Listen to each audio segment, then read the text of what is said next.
Frieren adalah seorang elf yang sudah berumur lebih dari 1000 tahun. Dalam cerita yang berjudul Son of Frieren, dia berpetualang dengan teman-temannya buat ngalahin Raja Iblis. Anggota partinya terdiri dari seorang pendekar bernama Himmel, ada juga seorang pendeta bernama Hayter, kemudian ada seorang yang berasal dari ras dwarf bernama Aizen, dan terakhir Frieren sebagai seorang penyihir. Sekembalinya dari kastil Raja Iblis, Frieren dan regu anggota partinya kembali ke kampung halaman mereka masing-masing. Sebelum berpisah, mereka memutuskan buat mengadakan pesta kemenangan sekaligus perpisahan di kota awal tempat mereka berkumpul sebelum berangkat berpetualang mengalahkan Raja Iblis. Mereka bernostalgia bersama dan menceritakan bagaimana kesan selama berpetualang bersama. Bagi Himmel, waktu yang mereka habiskan sama-sama sangat berharga dan menyenangkan karena mereka udah berpetualang selama 10 tahun lamanya. Namun untuk Frieren, waktu tersebut hanya sebentar. Hal ini wajar karena bagi seorang elf yang mampu hidup hingga ribuan tahun, waktu 10 tahun itu hanya sebentar. Berbeda dengan teman-temannya yang lain yang hanya manusia biasa. Sebelum berpisah, Frieren ingin mengajak regu partinya buat melihat hujan meteor yang akan muncul 50 tahun lagi.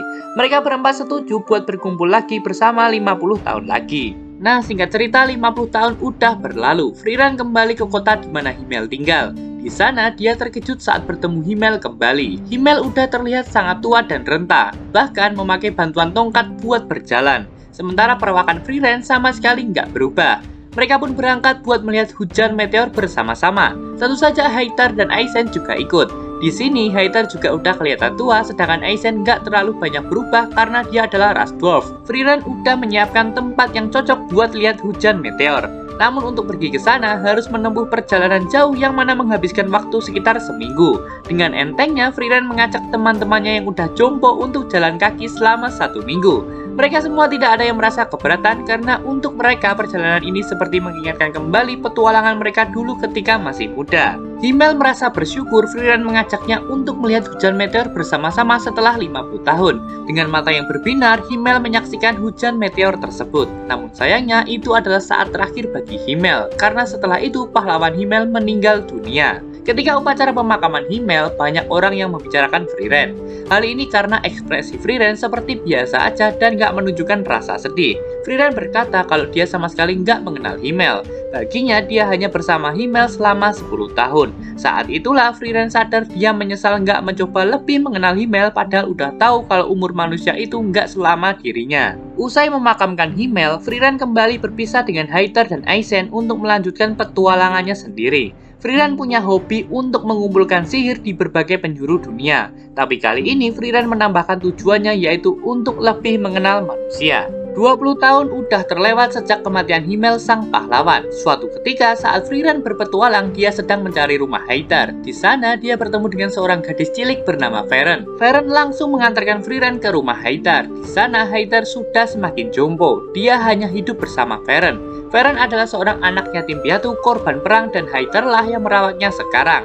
Hayter bertanya pada Frieren apa dia mau mengambil seorang murid. Hayter ingin Frieren mengajak Feren untuk berpetualang bersamanya. Frieren awalnya menolak karena nggak mau anak yang dititipkan kawannya akan menderita saat bersamanya. Ini disebabkan angka kematian penyihir yang masih belajar di pertempuran sangat banyak. Tapi pikiran Frieren berubah saat melihat Feren sedang berlatih. Menurut Frieren, Feren punya kontrol daya sihir yang luar biasa padahal umurnya masih dini. Feren diberi latihan Hayter untuk menembakkan serangan sihir dan menghancurkan batu besar yang ada di seberang jurang tempatnya berlatih. Feren punya kendala dan bertanya pada Frieren kenapa sihirnya nggak bisa mencapai batu tersebut. Sihir Feren nggak mencapai batu karena menurut Frieren jumlah daya sihir dan daya luncur Feren masih kurang. Hal tersebut perlu dilatih selama bertahun-tahun dan nggak bisa hanya dalam sehari semalam. Tapi karena kontrol daya sihir Feren bagus, Frieren yakin Feren bisa melakukannya dengan baik tanpa perlu memakan banyak waktu. Saat itu Feren masih belum bisa juga menghancurkan atau melubangi batu besar yang jadi targetnya. Sedangkan Hayter sudah semakin rapuh dan sakit-sakitan. Feren terus-menerus berlatih menembakkan sihir pada batu besar itu, dan akhirnya dia berhasil. Saat itu juga Hayter telah mengembuskan nafas terakhirnya. Karena Frieren sudah yakin dengan kemampuan Feren, akhirnya dia membawa Feren buat ikut berpetualang bersamanya. Terhitung 26 tahun setelah kematian Himmel sang pahlawan, kini Frieren berpetualang bersama Feren sembari membantu orang-orang dalam perjalanannya. Frieren kerap membantu pekerjaan-pekerjaan sepele sekaligus menerima upah berupa sebuah sihir unik. Sebelumnya pernah juga mendapat sihir mengilapkan patung perunggu, ada juga sihir mengubah anggur manis jadi asam. Feren sampai bilang kalau Frieren punya hobi yang aneh. Dalam awal perjalanannya, Feren belum bisa memahami cara berpikir Frieren yang absurd. Frieren bahkan pernah rela mencari bunga sekar bulan biru yang langka hanya demi menghias patung Himmel di suatu desa. Ketika Frieren mengatakan bahwa perjalanannya yang berikutnya akan dia gunakan untuk mengenal manusia dengan lebih baik, hal itu benar-benar terbukti dia lakukan. Frieren yang baru mengenal Feren, dia sebisa mungkin berusaha mencari tahu hadiah apa yang cocok untuk ulang tahunnya. Sampai akhirnya Frieren memutuskan untuk membeli pita rambut untuk Feren. Selain untuk mengumpulkan sihir sambil berpetualang, Frieren juga melatih Feren dalam ilmu sihir serta mengalahkan monster-monster dalam perjalanan mereka. Pernah suatu ketika, Frieren mampir ke sebuah desa di mana terdapat iblis terseger bernama Qual. Itu adalah iblis yang dulu pernah regu party Frieren lawan. Saat Frieren datang ke desa itu, segel Qual sudah hampir lepas. Frieren pun datang dan memeriksanya. Demi keamanan desa tersebut, Frieren memutuskan untuk melepas segel Qual dan membinasakannya sekalian. Semakin lama berpetualang dengan Frieren, Feren semakin mengenal kebiasaan buruk dari Frieren. Rupanya Frieren adalah tipe orang yang sulit bangun pagi dan tidur sampai siang. Tapi suatu waktu demi perayaan tahun baru dan melihat matahari terbit, Frieren memaksakan diri untuk bangun pagi. Hal ini dia lakukan karena ingin menikmati matahari terbit bersama dengan Feren. 28 tahun berlalu sejak kepergian sang pahlawan Himmel. Frieren mampir ke tempat Aizen untuk menanyakan kabar. Aizen terkejut Frieren punya seorang murid. Karena sebelumnya Frieren dulu pernah bilang tidak ada gunanya punya murid, toh juga akan mati lebih dulu. Tapi menurut Aizen, Frieren sudah berubah drastis dan lebih peka dengan perasaan orang di sekitarnya. Aizen punya permintaan pada Frieren, yaitu untuk mencari kitab sihir peninggalan penyihir agung Flamme. Kitab tersebut berisi sebuah petunjuk agar bisa berbincang dengan orang yang sudah mati. Aizen merasa kasihan pada Frieren karena dulu menyesal tidak mengenal Himmel dengan baik sebelum dia meninggal. Dalam kitab sihir tersebut berisi petunjuk sebuah tempat yang bernama Aureole. Itu adalah tempat di mana para jiwa berkumpul dan disebut surga. Tempatnya ada di kastil Raja Iblis berada. Di sanalah tempat tujuan Frieren berikutnya. Dari yang sebelumnya Frieren hanya melakukan perjalanan untuk mengumpulkan sihir, sekarang dia punya tujuan tempat yang pasti. Untuk terus melanjutkan perjalanan, Frieren membutuhkan sosok garda depan atau bisa dibilang seorang pendekar yang bertarung di garis depan. Hal ini dikarenakan Frieren dan Feren adalah seorang penyihir yang punya role di bagian belakang. Frieren teringat Aizen pernah menawarkan seorang pemuda bernama Stark ke Frieren untuk dia ajak dalam perjalanannya. Stark sendiri adalah murid dari Aizen. Akhirnya Frieren pergi ke sebuah desa tempat tinggal Stark. Di sana Frieren menemui Stark dan meminta Stark untuk gabung dalam party atau kelompoknya. Stark mau ikut dengan Frieren, tapi dengan syarat Frieren harus membantu Stark mengalahkan naga merah yang mengganggu desa tempatnya tinggal. Singkat cerita, setelah Stark berlatih satu malam, dia siap melawan naga merah, tentu dengan dibantu Frieren dan Feren. Stark bertugas sebagai pengalih perhatian dan bertarung di barisan depan, sementara Frieren menyiapkan sihir serangan di belakang. Setidaknya itulah rencana Frieren di awal. Karena rupanya Frieren membohongi Stark dan membiarkan dia melawan naga itu sendirian. Alhasil tanpa Stark sadari, dia berhasil mengalahkan naga tersebut. Karena berhasil membasmi naga merah tersebut, akhirnya Stark ikut dengan Frieren dan Feren melakukan perjalanan. Dalam perjalanan menuju kastil iblis, mereka mampir di sebuah kota di daerah Granat. Di sana rupanya ada sosok iblis yang menyamar sebagai warga kota tersebut. Frieren yang menyadarinya bersiap untuk menyerang iblis tersebut, tapi sayangnya sang raja justru memenjarakan Frieren karena berani menyerang utusan perdamaian yang gak dia sadari adalah seorang iblis. Stark dan Feren mengunjungi Frieren di penjara dan bertanya apa yang harus mereka lakukan. Menurut informasi yang didapat Feren, iblis yang Frieren temui di kota adalah bawahan dari seorang iblis bernama Aura.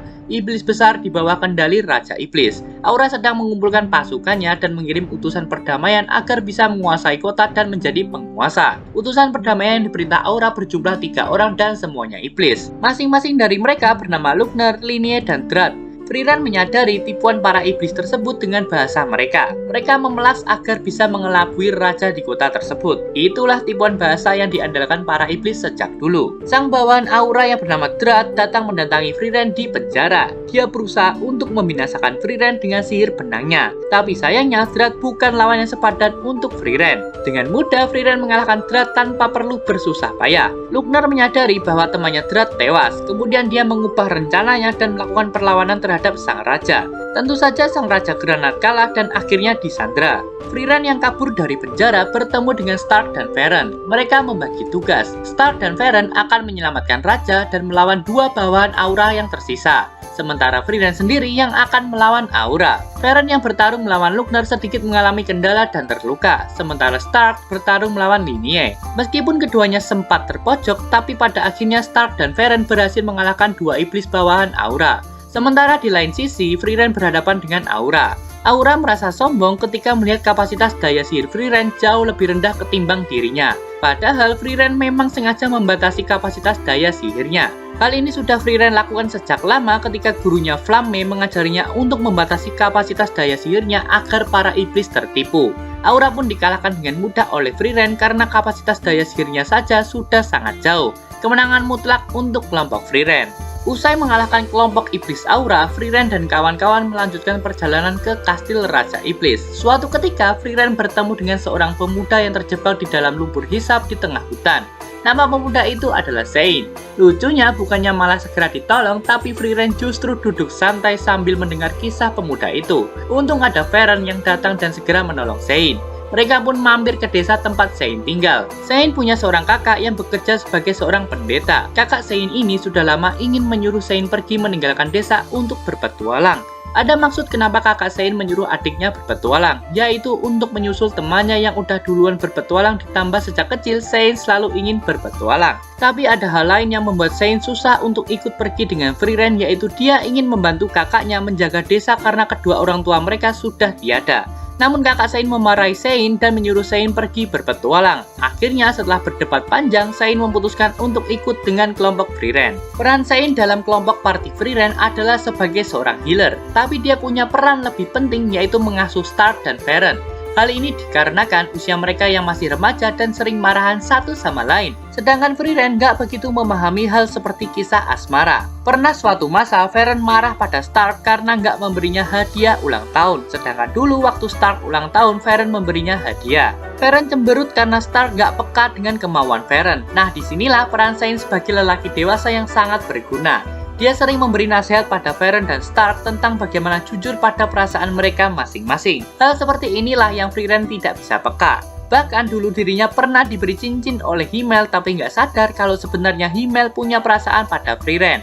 Ini dikarenakan dulu Frieren tidak mencoba memahami perasaan manusia lebih baik seperti sekarang. Meskipun Sein baru mulai berpetualang dengan Frieren, tapi mereka punya kerjasama yang baik saat menghadapi lawan. Pernah suatu ketika mereka sampai di sebuah desa di mana dalam desa tersebut ada monster yang bisa membuat orang tertidur. Stark dan Frieren tertidur, sedangkan Frieren berpesan pada Sein untuk membangunkannya jika monster tersebut muncul. Sein tidak terlalu ahli dalam sihir serangan, jadi dia bertaruh pada serangan Frieren yang bisa langsung menghabisi monster tersebut. Sedangkan Sein sendiri ragu apa dia bisa berkoordinasi dengan Frieren dengan baik karena mereka baru kenal. Akhirnya Sein membangunkan Frieren yang tertidur. Seketika Frieren langsung bangun dan berhasil menghabisi monster tersebut dengan sekali serang. Sebenarnya Sein ikut berpetualang dengan Frieren adalah untuk mencari teman baiknya yang bernama Gorilla si pendekar. Suatu ketika dia mendapat informasi jika temannya sedang pergi ke arah Tur, sebuah kota perdagangan di bagian tengah kontinen utara, jauh ke timur dari arah yang berlawanan dengan Aubers, tempat tujuan Frieren yaitu Kastil Iblis.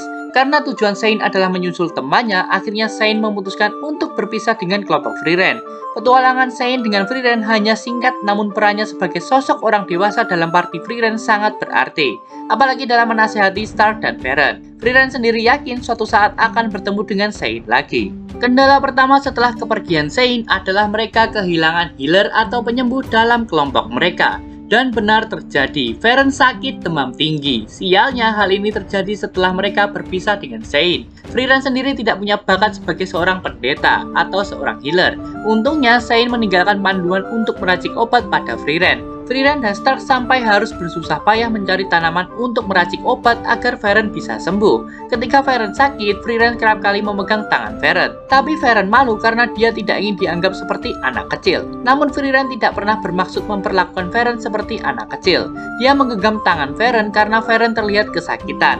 Menurut Frieren, hanya itu cara yang dia tahu untuk meringankan orang yang sedang sakit. Hal ini Frieren lakukan karena dulu Himmel juga melakukan hal yang sama saat Frieren sakit. Frieren bingung apakah hal yang dia lakukan membuat Varen risih, tapi menurut Stark tidak apa untuk melakukan yang menurutnya baik untuk dilakukan. Setelah berjalan cukup jauh, Frieren, Varen, dan Stark sampai di kota sihir terbesar Aubers. Mereka harus mengambil ujian penyihir agar mendapat kualifikasi penyihir kelas 1. Hal ini diperlukan agar mereka bisa terus melanjutkan perjalanan mereka menuju Kastil Iblis. Ujian akan diadakan 2 bulan lagi, jadi Frieren dan Varen berlatih bersama. Ada banyak kandidat penyihir yang punya potensi hebat, misal seperti Wirbel, Denken, ada juga Yubel. Mereka semua akan jadi saingan Frieren dan Varen dalam melakukan ujian. Ujian pertama adalah ujian berkelompok. Frieren ditempatkan dengan penyihir lain yang bernama Lawine dan Kanne, sementara Varen bersama dengan Yubel dan Lan. Aturan dalam ujian pertama adalah menangkap burung bernama Stille hingga batas waktu matahari terbenam keesokan hari dan seluruh parti anggota harus lengkap. Stille adalah seekor burung yang sangat tangguh. Dia dapat mendeteksi mana dari penyihir yang berada di dekatnya dan terbang melebihi kecepatan suara. Frieren punya ide untuk menangkap burung ini, yaitu dengan sihir menangkap burung. Ini adalah sihir pengikat yang kuat, tapi sayangnya untuk menggunakannya jaraknya hanya 50 cm. Sementara dalam jarak 20 meter, Stille sudah bisa mendeteksi daya sihir yang berada di dekatnya. Frieren punya rencana dengan memanfaatkan kekuatan sihir dari Lawine yang bisa sihir es dan Kanne dengan sihir airnya. Lawine membekukan air di seluruh danau dengan harapan Stille tidak ada yang pergi ke danau untuk mencari air. Jadi para Stille akan pergi ke kolam atau mata air kecil untuk mencari air minum. Sementara sisa-sisa kolam dan mata air akan diberi daya sihir oleh Kanne agar Stille nggak mendekat dan menyisakan beberapa tempat saja. Sehingga ini menyebabkan tempat yang dituju Stille untuk mencari air akan semakin mengkerucut alias membuat area pencarian Stille semakin sempit. Frieren menemukan sebuah sumber air kecil dan duduk menunggu di sana. Dia menghilangkan daya sihirnya sepenuhnya agar Stille tidak takut untuk mendekat. Sementara Lawine dan Kanne bersiaga dari jauh. Tak lama kemudian ada Stille yang mendekat ke Frieren dan Frieren menangkapnya dengan sangat mudah dengan sihir menangkap burung miliknya. Tapi sayangnya kelompok lain langsung mengetahuinya dan menuju ke tempat Frieren. Mereka adalah kelompok Denken, sedangkan di sisi lain kelompok Varen sudah berhasil menangkap seekor Stille. Tapi mereka berhadapan dengan kelompok lain yaitu kelompok Wirbel. Untungnya Varen berhasil mengalahkan Ehre, teman Wirbel, dan segera membantu Yubel menghadapi Wirbel. Sementara kelompok Frieren mengalami sedikit masalah karena burung Stille mereka berhasil direbut. Mau tidak mau, kelompok Frieren juga harus bertempur untuk merebut kembali burung Stille mereka. Lawine dan Kanne berhadapan dengan Richter, sedangkan Frieren melawan Denken. Kombinasi sihir air dan es dari Lawine dan Kanne mengalami kesulitan karena tempat mereka bertarung dengan Richter tidak memiliki banyak air. Di sisi lain, Denken sadar lawannya adalah Frieren, anggota dari kelompok pahlawan Himmel.